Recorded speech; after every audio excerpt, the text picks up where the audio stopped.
como siempre, para todos ustedes, desde Cancún, Quintana Roo, México, su humilde servidor y amigo Jonas Sánchez.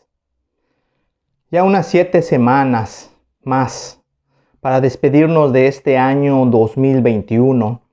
Para muchos de alegría, felicidad, gozo, para otros dolor, tristeza, amargura.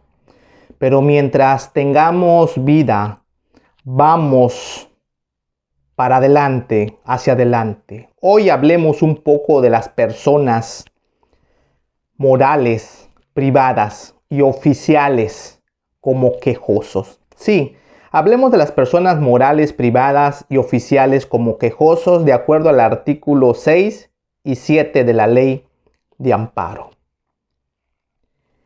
En los inicios del amparo y a principios del siglo XX, se consideraba que este podía solicitarse por personas particulares. Tal fue el criterio de este hombre José María Lozano, que imperó en la época. Ahora bien, Silvestre Moreno Cora sostenía que las personas morales deben disfrutar del beneficio del amparo siempre que tenga existencia legal, que se trata de derechos que la ley les concede y dentro de los límites que les haya concedido. Ahora, esta tesis avanzó y el artículo 8 de la Ley de Amparo del año de 1936 señalaba que las personas morales privadas podrán pedir amparo por medio de sus legítimos representantes.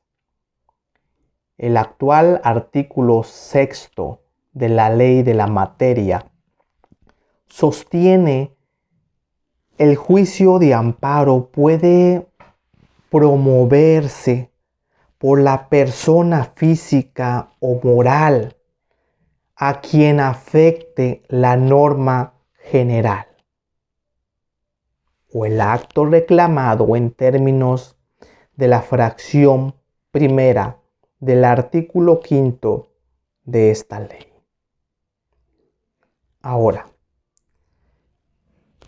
para determinar cuáles son las personas morales quejosas en el amparo, debemos recurrir, como se hacía en la Ley de Amparo del año de 1936, el artículo 25 del Código Civil Federal, que identifica como personas morales las siguientes. Vamos a enumerarlas. Primero, la nación, los estados. 2, las demás corporaciones de carácter público reconocidas por la ley. 3, las sociedades civiles o mercantiles. 4, los sindicatos y las asociaciones profesionales y las demás que refiere la fracción 16ª del artículo 123 de la Constitución Federal. 5, las sociedades corporativas y mutualistas. 6, las asociaciones distintas de las enumeradas que se propongan fines políticos, científicos, artísticos, de recreo o cualquier otro fin lícito, siempre que no fueren desconocidas por la ley. 7, las personas morales extranjeras de naturaleza privada, las personas morales en el amparo son de derecho público y de derecho privado. Esto es muy importante tenerlo en mente. Por otra parte, las fracciones 1 y 2 del artículo 25 del Código Civil Federal corresponden a personas de derecho público, mismas que se reconocen, por otra parte, expresamente en el artículo 7 de esta ley, de la Ley de Amparo. La Federación, los estados, el Distrito Federal, los municipios o cualquier persona moral pública podrán solicitar amparo por conducto de los servidores públicos o en su momento representantes que señalen las disposiciones aplicables. Por otra parte, las personas morales privadas se identifican en términos del artículo 25 ya citado, con las mencionadas en las fracciones 3, cuarta, quinta y sexta. Ahora, opinión de Genaro Góngora Pimentel. El artículo 7 de la Ley de Amparo posibilita la promoción del amparo por parte de personas morales oficiales para determinar la procedencia del amparo pedido por las personas morales oficiales. Se han tomado como base los criterios de la Suprema Corte de Justicia relativos a la doble personalidad del Estado. Esto es, no solo se considera el perjuicio patrimonial, sino la relación dentro de la cual acontece dicha afectación. Por otra parte, lo anterior es así porque puede ocurrir que una persona moral oficial sufra un perjuicio patrimonial respecto de otra persona moral oficial. Por ejemplo, miremos este ejemplo. El cobro de un impuesto por parte del Estado en perjuicio de uno de sus municipios. Sin embargo, debe tenerse en cuenta que no todo perjuicio patrimonial es tutelado a través del amparo.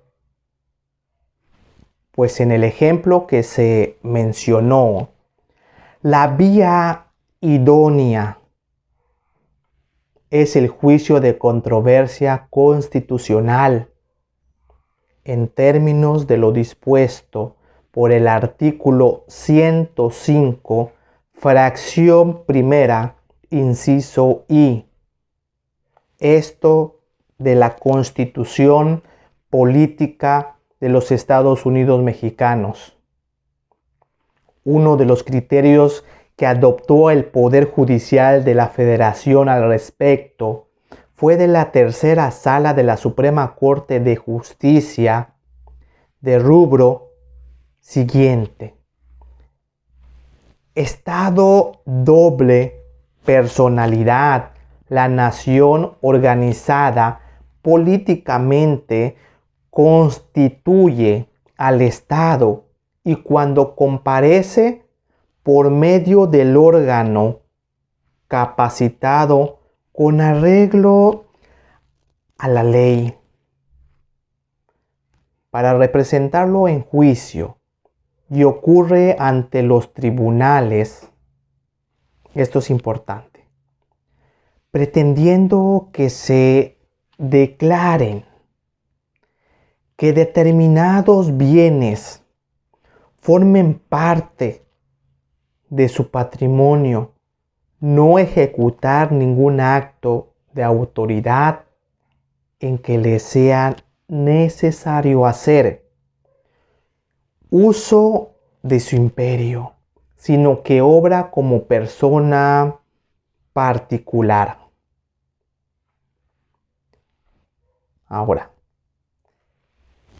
mismo que promueve en defensa de sus intereses un litigio de carácter declarativo para que se definan derechos controvertidos. Así, el amparo puede ser promovido por personas morales, oficiales, cuando se afecten sus derechos patrimoniales. Pero a partir de las relaciones que éstas entablan en su carácter de personas de derecho privado. Por ejemplo, vamos a mencionar este ejemplo al suscribir un contrato de arrendamiento y entablar relaciones de coordinación y no de suprasubordinación. El artículo 5, segundo párrafo de la ley de amparo, siguiendo esta misma idea, señala que la autoridad pública no podrá invocar interés legítimo. Por ello es así, porque a la persona moral oficial se le considera como quejoso cuando actúa como titular de derechos patrimoniales, derechos de primera generación. De ahí que al ser titular de un derecho subjetivo, únicamente se le estime también como titular de un interés jurídico. Otro criterio de la Sala de la Suprema Corte señala que el Estado en unos casos puede obrar como autoridad haciendo uso de los atributos propios de su soberanía, encargado de velar por el bien común por medio de dictados imperativos cuya observancia es obligatoria, y en otros casos como persona de derecho privado, o sea, cuando al igual que las personas particulares ejecuta actos civiles que se fundan en derechos del propio Estado vinculados a sus intereses particulares. Ya celebrando contratos o promoviendo ante las autoridades en defensa de sus derechos patrimoniales, el caso que se comenta refiere un caso importante porque explica que en los contratos administrativos el Estado contratante no pierde completamente su carácter de autoridad. No, pues lo conserva en cuanto es necesario para exigir y reglamentar la satisfacción de las necesidades públicas que los motiva. Concluyendo que es necesario estudiar Cada caso en que interviene el Estado para precisar si obra como autoridad o como sujeto de derecho privado. Consideramos que los contratos administrativos no cumplen con la afectación patrimonial propias de relaciones de coordinación. Basándonos en la teoría de la doble personalidad del Estado, la naturaleza misma de esta clase de conflictos origina la vía contenciosa administrativa y no la civil o mercantil propias de las relaciones de coordinación. Por otra parte, intereses patrimoniales, en efecto, puede actualizarse algún perjuicio patrimonial, pero en modo alguno podrá considerarse derivado de relaciones de derecho privado, sino de derecho público. Por hoy sería todo. Sigamos adelante, mirando hacia adelante, no hacia atrás. Como siempre, su humilde servidor y amigo desde Cancún, Quintana Roo, México, Jonas Sánchez. Hasta la próxima. Saludos.